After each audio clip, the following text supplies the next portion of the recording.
two writers, one just starting out, the other a bestseller. Join James Blatch and Mark Dawson and their amazing guests as they discuss how you can make a living telling stories. There's never been a better time to be a writer. Hello and welcome to the Self-Publishing Formula podcast with James Blatch and Mark Dawson. I was going to say from a snowy United Kingdom. We've had a lot of snow, which is unusual for us. We get excited about any kind of extreme weather, but it's pretty much all melted away.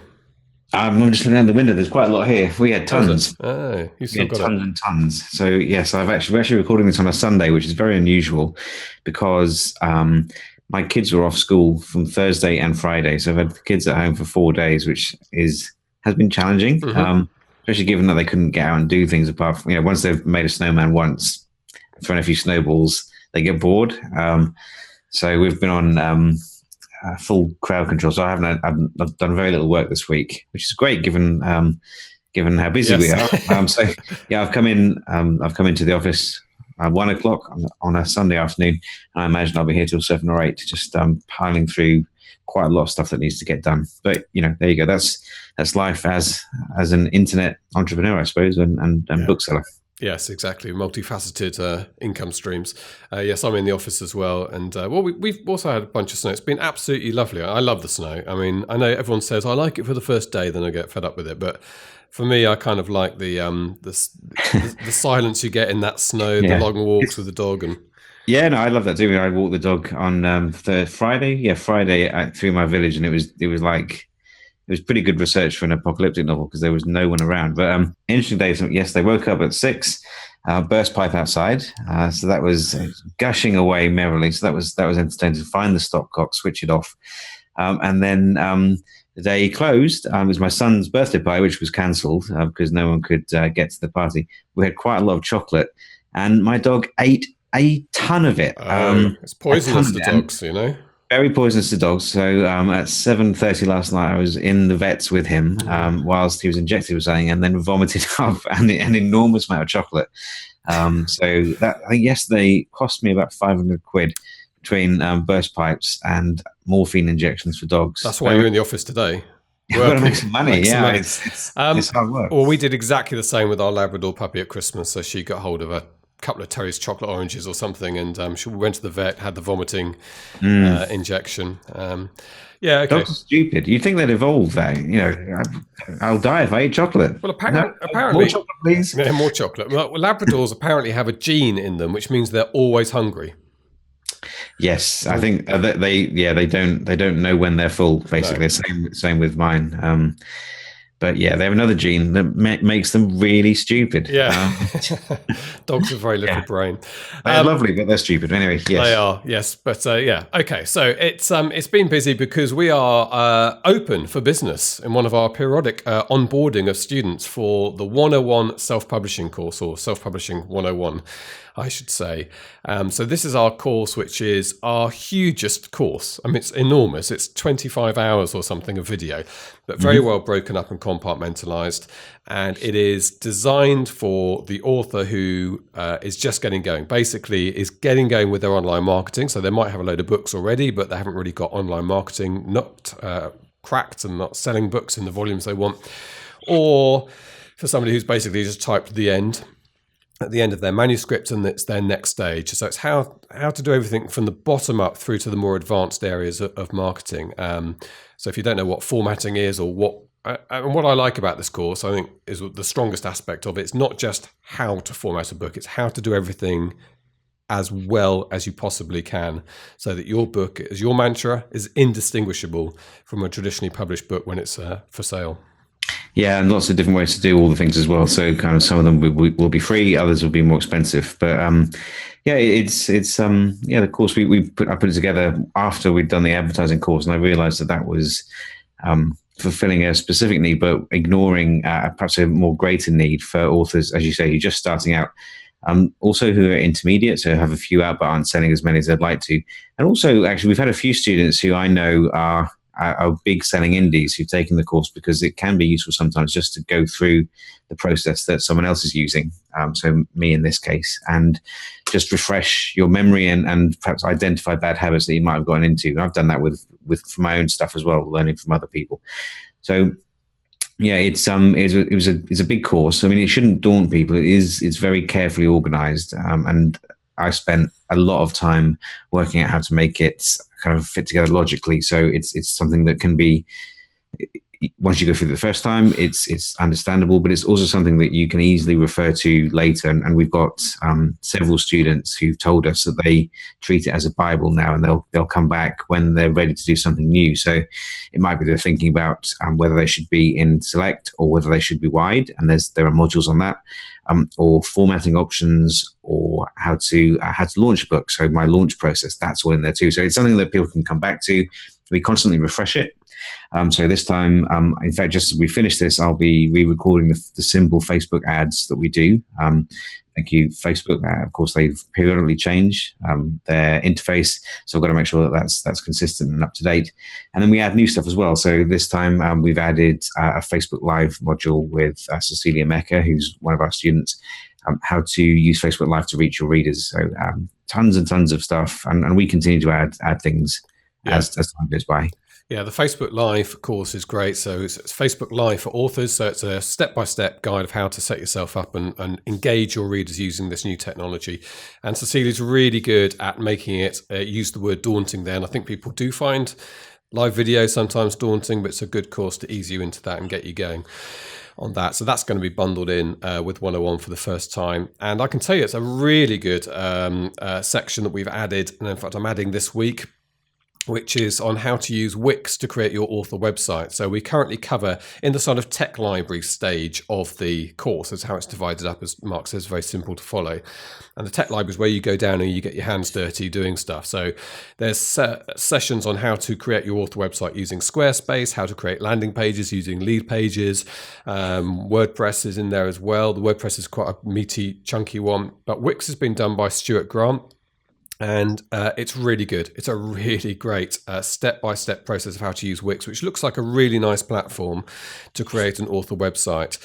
And Stuart, I think, has got it exactly right. And I said to him, you've got to have this. This has got to be able, somebody who is scared, has never created a website before in their life, should be able to create a website after watching this session. I think it's exactly what he's done. Yeah. So I think that's really good. So really pleased about that. We've even got Dave Chesham as a guest into the course. So Dave is an expert in really specific areas of online marketing, including keywords and categories, and how to really leverage what's available to you in categorizing your book and making it visible. And so we brought him in to do that little expert area. And I think that's going to help as well. So yeah, we should tell people that they can go to selfpublishingformula.com/101. And there you get all the details and information about the course, including a very comprehensive walkthrough if you want to know any more about it. Good. Well, we have an author interview this week, not entirely unconnected, because Maria Pinheiro, who writes under the name Maria Lewis, came to our attention after taking the course in the first place. And we got interested in her because the way that she methodically planned the launch of her career. So she was working in a 9-to-5, can't remember what she was doing, marketing, something like that. I think she says it in the interview. And she knew that she wanted to be a writer. She actually wrote, I think, 3 books, followed the course and so on, and lots of advice online to get them set up, and then planned this launch. And she even quit her job before she launched her first book, which is a ballsy move. We don't advise this. No, we don't. This is not something I would recommend for most people. Don't try this at home. And I think there were a couple of other things going on with Maria as well for that. So not necessarily entirely based on the fact that she knew this was going to work, but it has worked for her. And it kind of doesn't surprise me the way that she's approached it. So it's a really good author interview. And it's actually live, real video, because I went down to see her in NOLA, which is New Orleans, Louisiana. Yes, I've written about it. Oh, you of course. You've been Salvation Row, available at all good bookstores. Just behind me. There you go. Let's talk about Maria's books just for the moment. Oh, no, don't do that. Okay, let's hear from Maria, and then Mark and I will be back.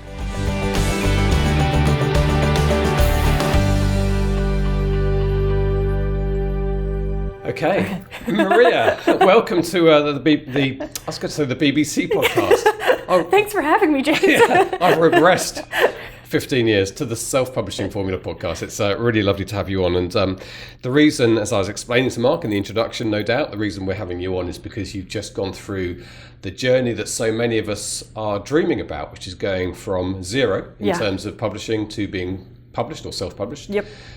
With an audience and making money, and in your case, making more money than you ever made. Yeah, it's a bit astounding, and sometimes I still don't know if it's real. I mean, it is real. I see it every day, but sometimes it's still hard to kind of fathom that my trajectory is grown so fast. Yeah, well, let's go through it then. So let's start with a bit about you and your writing. So you're really Maria Pinheiro. Yes, I'm really Maria Pinheiro. And the people will see you in the groups as that. Yes, they will see me. Yeah, I had joined as my real self. So Yes. I'm in the group as Maria Pinheiro. But the pretend Maria, who writes books, is called Maria Lewis. Maria Lewis. Okay, that's interesting as well. Why choose a different name? Because you think Pinheiro is a bit more complicated surname? Yes. So it was in two hands. So the first part is Pinheiro is a really hard name. Even you said you were like, there's an H in there, Yeah. and like yes, there is an H. So it makes it hard for a lot of people to search. And I like to look at Amazon, as Mark has talked about in the course, and then I used to work in SEO and content marketing. So it is a search engine, and I can only imagine there's so many misspellings, and I don't want people to be turned off because they just can't find me. So Maria Lewis was a good fit, and also Lewis is my father's name. And since he passed away, it's a bit of a kind of an homage to keep him with me on my journey. Oh, that's really nice and sensible as well. Mm-hmm. And right from the beginning, you're thinking commercially about Yes. lowering the resistance points to people ultimately buying your book. Yeah, and that just comes even too from being back in the day, going to the Barnes & Noble, going to bookstores and trying to find a book, and I don't know how the author's name is spelled, or they've got 4 names shoved onto the book, and it just makes it, I think, just streamlined sometimes is better. Yeah, Lewis, Dawson, Yeah, Blatch, yeah, exactly. Wilbur Smith. Yeah. Who knows what Wilbur's real name is? No, it's probably very complicated. But Yeah, no Dan idea. Brown. Yeah, Dan Brown. It's always a very easy name. But I did keep Maria because it makes it easy for me to just respond to people. I don't have to think twice of Yes. that double take, like, oh, are they talking to me right now? That's a level of complexity you don't need, yeah. Okay, so let's wind back to, I guess, midway through last year. We're sitting here, we should say, in autumn 2017. Yes. So in the summer of 2016, you had an idea that you wanted to be a writer? I've actually always wanted to be a writer. So I've been writing. I actually started writing when I was a competitive gymnast, and so I fractured my back, and that kind of ended my career. And I was in a back brace for 8 months, and so I started writing then because I wasn't allowed to even go to the mall. That was too much. So I always knew I wanted to write, but I always had that idea in the back of your head where everyone tells you that's not a viable living. You can't do it. You need to do other things. So what can you do in addition to writing? And so I was like, well, I can be an editor. I can be a literary agent. So I've worked in New York City for a literary agent. I've worked in editing. So I have a traditional publishing background, although my got into marketing, and so that's sort of where I was at last year. But it was around last summer of 2016 where I realized I wanted to do the self-publishing route. I didn't want to do traditional. And then as soon as I saw Mark Dawson's I started seeing the ads and seeing how much people were actually making, and then knowing from my previous background how much people were making in traditional, I was like, there's no question, I'm going indie. And so I kind of stockpiled my books, and I wrote. And so when I could release, it was kind of at a faster pace. And you described your books as sexy romance. Yes. It's contemporary romance. They're sexy contemporary romances. They're not taboo or dark romances. Some people hear sexy and they think like the taboo side. I'm not on the taboo side. I'm just not on the sweet. This is a whole world of definitions I'm not completely okay with, but I guess it's the level of detail you go into. Yeah, exactly. So it's mildly erotic. Yeah. It's like a PG-13 sex scene. it's like R with open doors. Yeah, exactly. But it's not it's not 50 Shades. Okay. I think that's where my line is drawn. It doesn't go the 50 Shades side. And that's something that you felt was the genre you're going to be most comfortable with, or did you choose it commercially? That's actually the genre I've been writing in. I write historical romances. I have so many in my desktop, and then I write contemporary romances. My voice just fits well into both of those, and it's what I like to read. And so it's the genre I know. And I talked about this with friends before, is that what would you do if you wrote in another genre? And I always think, so there's a lot of people that cross hop, and I think to myself, I love a lot of genres, but I don't know the ins and outs of other genres. So for me, romance was where I needed to be. And even if I have to work harder because it's a saturated market to earn myself a spot, I was okay with that.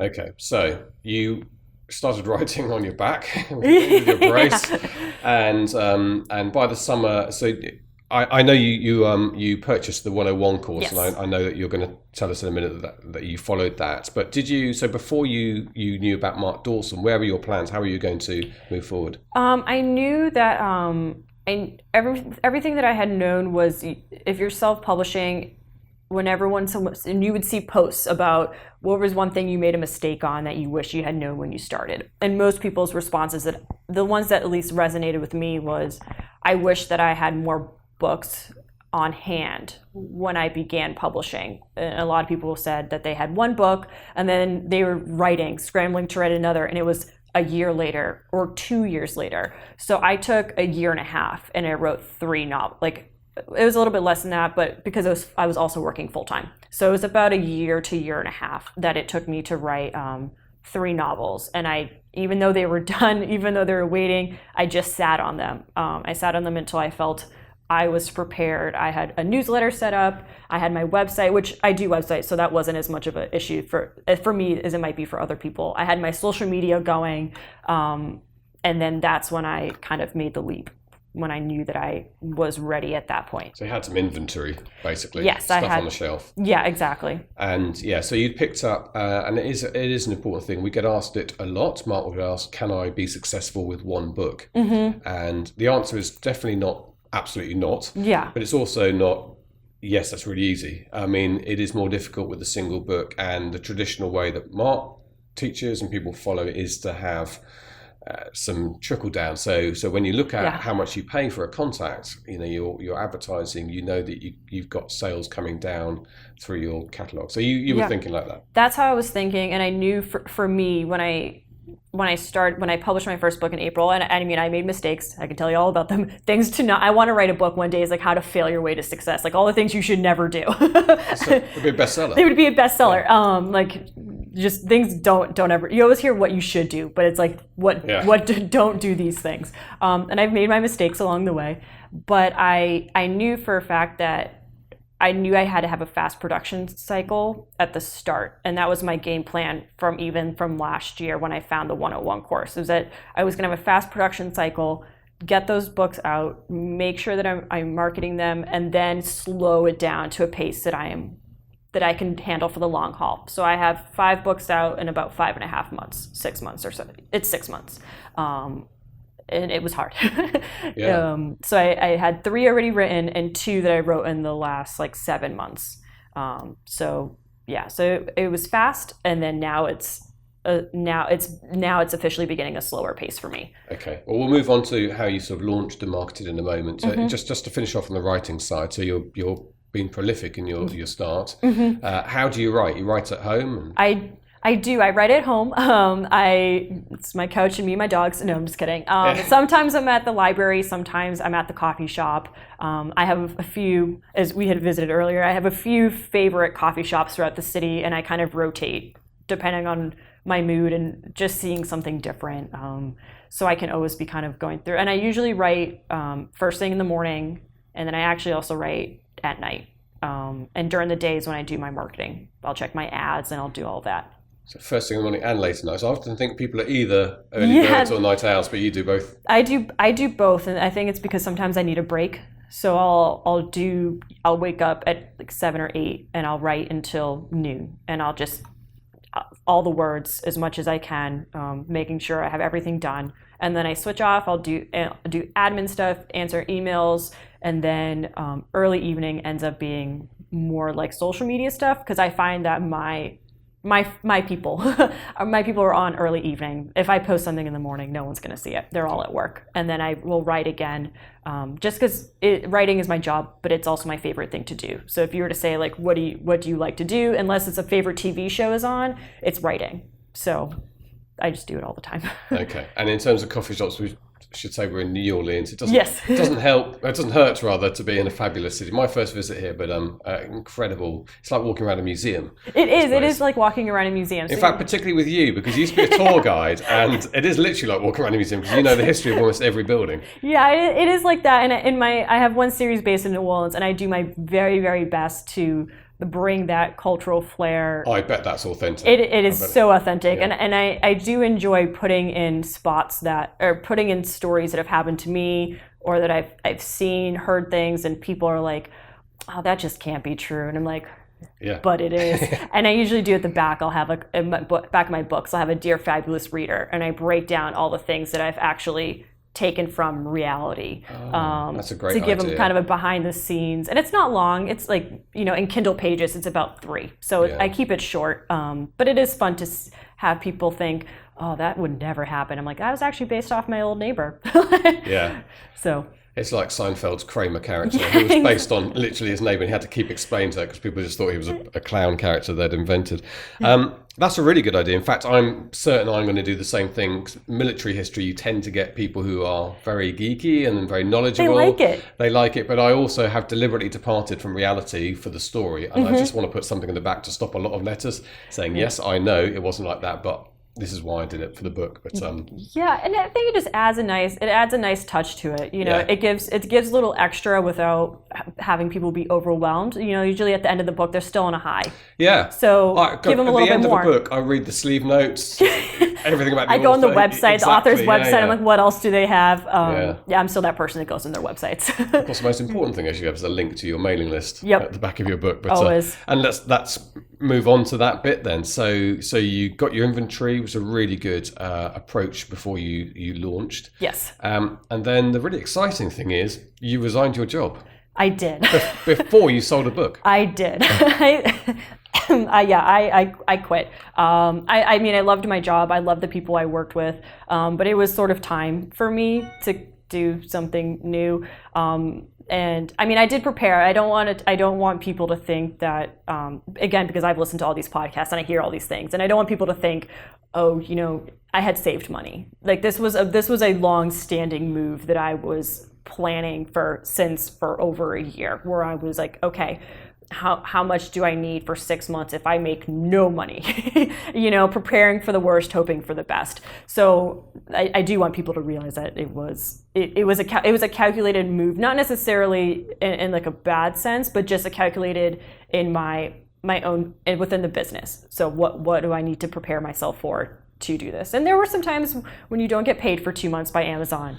That it was terrifying. Yeah. But you live and you learn and you grow and you adjust. So I left my job a week before my first book was published. But at that point, you had instigated some teachings to get yourself ready for launch. Yes. So I had, at the end of March, I had actually, the book that I was publishing was originally not supposed to be published. It was just going to be a reader magnet. And that was all it was going to be. It wasn't going to be anything else. And then I had everybody asking, well, are you going to publish this one? Like readers that were getting it, they're like, we want to buy it. Like they had it from InstaFreebie, which I had utilized. So by the time I had published, I put up, I ended up publishing that book on April 16th, I think it was. And so from the second to last week of March to April 16th on InstaFreebie, I had accumulated about 4,500 subscribers. And so I had put them through the automation sequence that Mark Dawson had laid out in the 101 course. And I had timed the release of the book to match when the first section of the automation sequence would finish. When did you start list building? I literally started list building the second to last week of March. That's when my reader magnet that I had planned to use. So I put it up. Yeah, I think it went up on the March 18th or something like that. So your list had the book already that you then published? Yeah. Okay. But what I did is I utilized it for reviews. So in the last email was an offer for ARC subscribe, like for ARCs. But the second to last one was, this book is getting published on April 16th. Would you be interested in leaving a review if you enjoyed the book? And I had over 80 or 90 people say yes. So at the time, I had made the decision, although I have MailerLite, so I could have sent out an email, a mass copy email. I sat for an entire day. Again, this is the reader engagement side of me that is like, I need to show how much I appreciate everybody. And I sat down and I emailed every single person individually that had said yes and said, you had mentioned that you would like to leave a review. The book is published tomorrow. Here's the link. Would you still be interested? And every single person left a review the next day. So how many was that? It was, I think it was 72. Okay. I think it was 72. So you got 72 reviews on launch day on Amazon. Yes.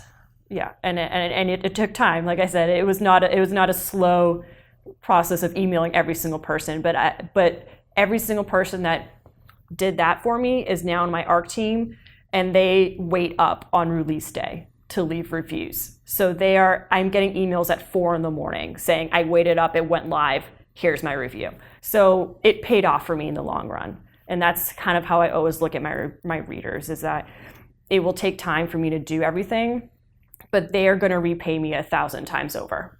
Wow. Yeah. Who are your readers? I have got quite a few. In the beginning, it was mostly women over 50, I would say. And as the time has gone on, I don't know if maybe just my books have been out longer, maybe my Amazon ads are hitting different. My Facebook ads go strictly to 45 and up. I don't get much traction below that. Everything's too high. The CPC's too high, so I set it up and I'm like 45 and up. But I think through Amazon ads, I've accumulated a younger group of readers as well, because they've joined my Facebook page, they've joined my reader group on Facebook, and they're much younger nowadays. Yeah. Yeah. Okay, well that's good. And a growing audience, broader audience as you go on. But mostly female, as romance tends to be. Fair enough. Yeah. Okay, so let's go to launch day then. This is exciting. So you've got 72 helpful elves out there who are on your side on Amazon. And how did the launch go? So this is mistake number 1, if you're ready for it. Okay. These are the things not to do. I had this grand plan that I would put the book for free for 5 days, and I would collect pre-orders for the next book. So that, again, the book that came out with the 72 reviews was never planned to be published. So in my head, I was thinking, well, whatever it does, and I'll take it, and then hopefully I can utilize it to propel for the real release that's happening on April, I think it was 28th or 27th or something like that. And so I put the book for free, and it hit number 613 in the entire free Kindle store. Really good. And I mean, it did propel the pre-orders like I had planned. I think I had over 300 pre-orders for the next book. Would I do that method again? Absolutely not. I would not do it again, but it did help. All my reviews then became verified purchases because, of course, they downloaded the book for free. So when they uploaded the review, it was verified. So some people like that, some people don't. I think I had over 13,000 free downloads. Wow. I think, 13,000. So why wouldn't you do it again? It's tough. I think I would do it again if it wasn't the only book I had out, if that makes sense. Okay. I think it helped me with my plan for pre-orders. So in my game plan worked, if I hadn't had that, how many pre-orders would I have had for the next book? I don't. But are you thinking you left money on the table? I think I left a lot of money on the table because that book stayed in the top 2,000 for over a month and a half. And I can only imagine even if I had released it at 99 cents, even if I hadn't done full price, I think that I could have bought a new car. Yeah, I could have done a lot of things, but because it was free and there was directly no other book immediately to go read, Okay. I think that was money left on the table. Okay. It would have been better used if I had even waited, until that other book came out, and then done free so they could immediately cross right over. But another way of putting it is it was a really successful launch. Yeah, it was a super successful launch. It definitely was. It's just not necessarily the method that I would probably do again. Sure. Yeah. So did you then put it for sale after 5 days? Yes, it went to 99 cents. And I think I fell prey a little bit to the idea of a lot of new authors, right? You fear pricing your book high. Who's going to buy it? Why would they want to buy that book? And so I kept that one at 99 cents for about a month. The book that came out 2 weeks later, that went to $2.99 on a week after release. But the first book that I published, Power Play, I kept at 99 cents because I, again, had that fear of, I need something a gateway. I need people to find a way. And no, you don't. You can price your book at full price. And if you have proper marketing tactics and advertising, people will buy your book. So. Okay. Yeah. Good advice from the how not to do things how not forthcoming to do things. book Yeah. from Maria. Your next book then you published in short order afterwards. So I published 2 in April, none in May. But what I did do so the next book came out on June 27th. But what I did do in May and June and July was I created a weekly serial on my website. And so I don't know if you recall when like ebooks first came out and they had these like choose your own adventure type books where you could get to the end of a chapter and you'd have like 3 options and which one do you want to take? And it would take you in a different path. I knew I didn't want to do that because that's labor intensive. Having writing 3 books for every one. Yeah, multiple variations, and I couldn't do it. But what I thought I would do is I really wanted to, and I mentioned this to you earlier, is I really wanted to make myself a one-click author as fast as possible. I wanted to, instead of what would take a year to make that happen. And how do I do that is to engage my readers. So I set it up on my website, on my blog. When you say a one-click author, can you just explain that too? So I want to become, and I think I am there, and I want to become more so, is the author where if a reader's read my book before, they don't have to think if they want to buy my book. They're going to buy the book, whether it's via KU, if they're in the Kindle Unlimited subscription, or if it's paying for the book directly. I don't want them to ever think, well, this other author has something out. Maybe I'll get that and I'll get Maria's book later. No, I want to become the author. Maria has something new out. I buy that book today. There's no hesitation. So how do I do that? That was my thought process. How do I become that? And the way I looked at it is I need to give content. I come from a content marketing background. So how do you do that? You give them something and you make them want it more. So I put up a weekly serial on my website. I wrote the first chapter, and then at the bottom I had a link that took you to a Google form. Like it was a very simple form. I didn't spend extra money or anything, and I would give 4 options. And people could choose, and I would take the one that had the most votes for it, and I would write it for the next. So it went up every single Tuesday.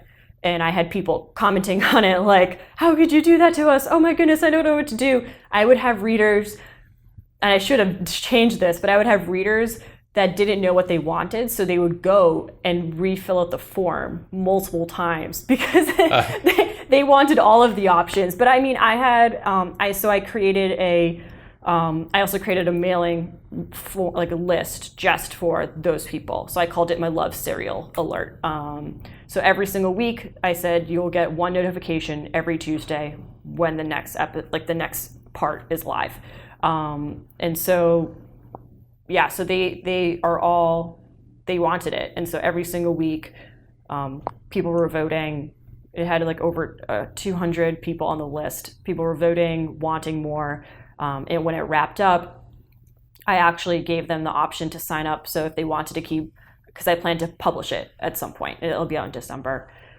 I gave them the option if you want to stay on, and I even involved them in the cover making process. So my designer always gives me 2 options. And so I said, if you sign up and you want to know, sign up on this form and I will show you, and you can help me vote on which. So I really involved them from start to finish on that book. I have a section on there that says when it goes live, if you want your name mentioned in the back of the book, as one of the people that helped make it what it is, because you voted every week, you can list your name. So people have listed their names. And so that for me, even though I didn't have a release for a month, like almost 2 months, by the time the next book came out, everybody was like, you gotta buy this book. Like, Maria's one of our favorite authors, and it worked. Wow, what a brilliant level of engagement that you've engendered. That's excellent, Maria. And you had this period that you've given up your job, which you did caveat as being a longer term plan, but nonetheless, you're backing yourself here to be successful. You've done your launch. You see some sales coming in. You probably think you've missed some sales with your first book. You see sales coming in for the second and third book. You probably haven't been paid at this point, have you, because of the lag? Yeah, no, I didn't get paid until June. And then, of course, April, because of the free book, really, it still hurts. Yeah, it still hurts. I'm like, don't do it. But no, really, it is a good method. It is a good method to utilize if you apply it appropriately and you have a plan, if there's a reason behind it. I don't think putting a book for free just to put it for free is a valid plan. But if there's a reasoning, like I wanted pre-orders, so it worked towards what I wanted. But yeah, I did not get paid. So because of the free book, and then the next book only came out within the last 3 days of the month of April. It was really only a week of April that I actually saw money for. So, it was like rent. I was like, oh, I paid rent. This is great. Yeah. May, the money increased, but because I had heard a lot of, don't necessarily do don't do heavy advertising until you've got a few books out, because there's no read through. So that's also where the serial came into play. I wasn't really doing Facebook. I was dabbling in Facebook ads and Amazon ads just to teach myself. I was looking at the ads for Author's Course and applying what I knew. So when I was ready to start advertising, I already know what I needed to do. So I dabbled, but it wasn't a money maker, if you want to think of it, and I wasn't utilizing it that way. I focused on reader engagement. That was my goal. So by the time June came around with the first paycheck in July, and then July is when I really kicked off advertising, and it skyrocketed from there. You say skyrocketed, so when did you start seeing that it was July, the income? Yeah, the July income, which is when I had officially 3 books out. The third one had come out in the last 2 days of June. And so, and on July 1st, I put all the ads into place. So all the ads that I had been dabbling with for 2 months to teach myself how to do it, make sure I knew it, I immediately put it into place and immediately shot to over like 4 figures. Like it was crazy. It was really, really fun, actually. How exciting. It was really exciting. And I was like, oh, I can do this. And we're a few months on. Yes. Now. So has it stuck? Yeah. I'm making now triple what I did at my old job. So I was a marketing director. So you weren't badly paid before? No, I was not badly. It was not badly paid, but I'm making triple now than what I was making, and that is very exciting for me, because it proved that I wasn't on this path to nowhere. Yeah. I wasn't on a circular path where 5 months down the line I would have to go back to my job, like come crawling back, like, will you take me? I made a mistake. But it also showed me that my growth every single month has been exponential. Like it's grown almost every month by over $800. So when I use Book Report and I see that, when I see that growth, it's really interesting to see, because at that point I know that by December I could be easily making over $10,000 a month if I keep that same level of growth, which I think I will. 5 figures a month is a very nice. Yeah, it'd be very nice. That's a pretty decent annual salary. It is. Yeah, it is a pretty decent annual salary, especially here in New Orleans. It's not that expensive here. Yeah, that's a lot of decent coffee. Mm-hmm. Okay. Well, again, congratulations. Thanks, James. What a fantastic launch and a start. And I can see your energy that you've put into it. I'm not going to, I was going to almost say methodical, but it's not methodical. I think you've been quite pragmatic as you go along. You've realised you made mistakes, but the reader engagement stuff's fascinating and quite inspirational, I think, for people who perhaps haven't done as much in that area as they could do. I think it's been really strong for you. Yeah, I think sometimes people fear with engagement. I don't know if it's my background where I worked as a tour guide when I lived in England. I worked as a tour guide when I moved back to New Orleans before moving into marketing directly. But I don't know if it's that background. I don't think that I have that level of fear of putting myself in front of readers, and because I know I hear a lot of people, they're like, I'm not sure how I feel about that, and I'm like, but you have to, there's only so far I think, and again, it's not like I've been in this for years, so I can say yes or no, but I think there's only so far you can get if you're not willing to really converse with your readers and really talk with them. I have a few that they are aspiring authors themselves. So I'm like, jump on 101 when it opens. Here you go. You need to look into this. You need to look into that. It's also about giving back, for at least for me. So when it comes to reader engagement, that is yes, I do the ads, and that has to happen. I have my foundation laid up with my newsletter and everything, but my reader engagement is at the top. That is my number one priority, because if I don't have those readers, if I don't have those fans, they're the word of mouth.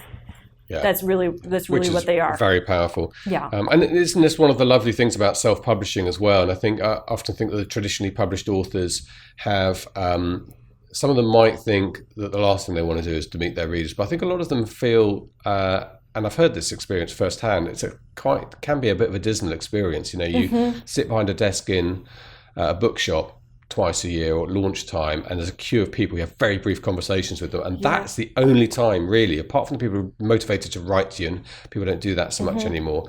Whereas the self-published author typically has this day-to-day relationship with the people, and the reason you're writing is those people. That's an important contact to keep you going. Yeah, you have to. Like I have a reader group on Facebook, and I started it in August, but it's already almost at 200 people, and I've done no other than putting it in my newsletter and putting it in the back matter of my books. And every day I have more people that join. So it's a very organic, but that's how I like to look at social media in general. I need it to be organic, and that comes from my background of knowing and I think it's also like when you have ads, people naturally like it if they like what you're offering. But I'm not a firm believer in like social media hops where you have a giveaway and everybody has to come like your page it ruins your entire organic reach. So I have friends that say, well, how do you put up a post and you have 30,000, like not 30,000, that'd be great, but you have 30 likes and 25 comments on your fan page. I can't even get a like. And I'm like, it's because I've let it grow naturally. And I've let it grow organically, and I've really again focused on the readers, and knowing that everything will come as it should, in the time that it will. So my page might not have 5,000 people that like it; it might have a little over 1,000, but it is a very active, very engaged, very engaged and the page. Voice you use, which I sense is very natural, but you give up quite a lot of you, and you're very personable with people, and some of the secrets, and there's no pretending there's a magic wall that you don't peek behind. You're open with the writing process. Yeah, I'm open with the writing process, and even with my readers, every week I call it the Hump Day Chat because it's on Wednesdays. You call it the what? Hump Day Chat. Yeah, you know how Wednesdays they call it Hump Day because it's halfway through the no idea what you're talking about. It might be an American thing. It's like the camel hump. So you have in America they call Wednesday the Hump Day. They do. They do. Okay. Fun fact for the day. So they call it the Hump Day. So I call it the Hump Day Chat because it's on Wednesdays. If you called it a Hump Day in the UK, I think people would. Yeah, they would. Something else is going on a Wednesday. They would totally look at me funny. I've heard of Wine Wednesday, but yeah. I mean, I could get behind that too. Yeah. But I do that every single Wednesday, and I invite authors on, so I use a program that authors, like I can do dual screen. And I think that's one thing my readers like is that I'm the same, and even my family and friends will say this. They're like, Maria, you're the same way that you are with us as you are with your readers. And I'm like, well, yeah, but this is a long-term game. I don't want to put on a performance of somebody that I'm not. So, I am not loud, but I'm bubbly and excitable, and I respond in the same exact manner that I would ever respond with my friends. And so I think readers readers get that, and they see that I'm a real person. Yeah. And I'm not just like a figurehead that's just sitting and like writing books, and someone that they can talk to.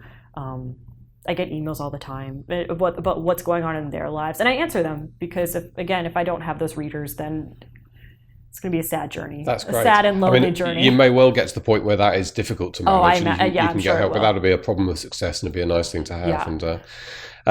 And we should say, just before we sign off, you've done brilliantly, absolutely brilliantly. I think people have been very impressed and will really enjoy listening to your story. A little bit of credit to Mark Dawson as well, because I think he's helped you along the way. He has, this would not be. I won't put him on the free book thing, because he did not say to do that in the course. But no, Mark Dawson's the courses, both the 101 and the Ads for Authors, have been the launching pad that I needed. And if we had talked about it earlier, but if I had not done those courses, I think I would have been back at my job, like at my day job, because with your head slightly bowed. Yeah, my head slightly like in my office, just like, please don't. They're looking at you like, we knew you'd be back. Yeah, like you're coming back anytime, and I'm like, oh no. But yeah, no, really, without the courses, I would have been without the courses, without the Facebook group, without that support system, it would have been a really lonely journey. And that's sort of, to be honest, what I had expected going in, because that was the experience I had in traditional publishing that I had watched, was authors being very solitary. It's a very solitary job. And that is not the experience I've had whatsoever. Like, I have chats with two other girls that have been in the class, and we chat every day, like all day long, all day long. And especially the ads, that's helped me to stay sticky. So everyone talks about, well, you launched a book, but what do you do next? Well, the Ads for Authors helped me to keep that. It helped me to stay sticky, which therefore makes my income go higher, which makes me happier. And then, of course, the 101 has been, my strategy has been the 101 strategy. So what Mark Dawson lays out in the course is exactly how I have laid out my release strategy, and what I do when I do it, so that my books can stay active. Superb. And then kudos also to the SPF community, which is a lovely, wonderful community to be in. They're my favorite community. We all enjoy. And you don't have to have bought a course to get into a Facebook. There are Facebook groups specifically for the courses, which I think you benefit from and enjoy. But there's a community group which is called facebook.com/groups/SPF secret group, I believe. But if you just Google self-publishing formula on Facebook, you'll find it, or search for it. And you can join that without being in a course. And that's also a place to get that support, which is very important, particularly the very early stages where you're a bit lost. And yeah, it's easy to get lost. That was one thing. That was one thing I was concerned about last year at this time, because I scrolled past the SPF ad around end of September, October, because I think 101 went live in November, didn't it? So, early November. So it was about 2 months before that. I was lost, quite literally. Like, I knew what I needed to do, but you see all these books and you see them doing well, or alternatively, you see them not doing well, and you don't know what they did to end up in their separate, like, how did one book, they both have nice covers, they both have good blurbs, but how did one just fall and how did the other do well? And so I didn't know, because again, my background was in traditional publishing, which is a very standard procedure. There's not much adjusting. They have, at 90 days, there is a drop in price and discount. At 120, it's a very formulaic, and it doesn't change per book. And so that's all I had to go on. That was it. What is an automation sequence? I have no idea. Why would you know? It's a whole world. It's a literally whole world. It's like knowing nothing about motor racing until you start getting into it, and then suddenly it opens up to you. But it's a complicated world. And I will say, actually, that I think I'm actually relatively glad that I found and took the 101 course so far in advance from when I published the book. Not that you can't go back and do it, because I still use the 101 course now to make sure that I'm lined up correctly. So obviously it still works for me, and it works well. But I'm glad that I actually took it far in advance of because I always see people like, well, I don't have a book to publish yet. Like, I'm a year out. Should I wait? Should I take it now?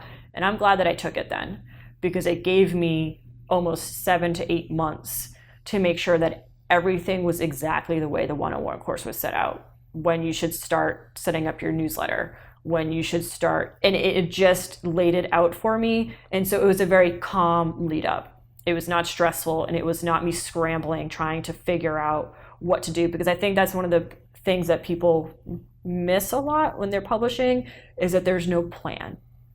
Like you have to be able to adjust and turn the corner and say, oh, okay, that's not working. What do I need to do to fix it? But you have to go in with a plan. And if you don't have a plan, I like to write mine out because it helps. If you don't have a plan, then it's going to be hard. It's going to be hard. So the 101 course gave me the foundation for that plan that I use every single time. Okay, great. Maria, look, it's been really, really interesting. Thank you so much for your time James. Talking to you. I know you've been listening to the podcast, so here you are with your own episode now. Yay! And here we are in I'd like to say sunny New Orleans, but if you're watching on YouTube, you can just see behind Maria. It's not sunny. It looks like England out there. Welcome. It's like you never left. Yes, except it's 85, but it's grey and raining, and I keep getting flood warnings appearing on my watch. So I'm going to get in my car and drive east. And hope to beat it. Yeah, but thank you for a lovely night in New Orleans last night as well. James. And we will follow you. We'll follow Maria Lewis, Lewis. Luis. Luis. Yep, Lewis. Portuguese as in way. Portuguese. Yeah. Okay, so you've got a Portuguese heritage. Yeah. And some Greek heritage. Yep, half and half, so straight down the middle. Well, some American in there as well, right? Yeah. it's in there. It's grown as I've grown older. Yeah, excellent. Thank you so much, Maria. Thanks, James.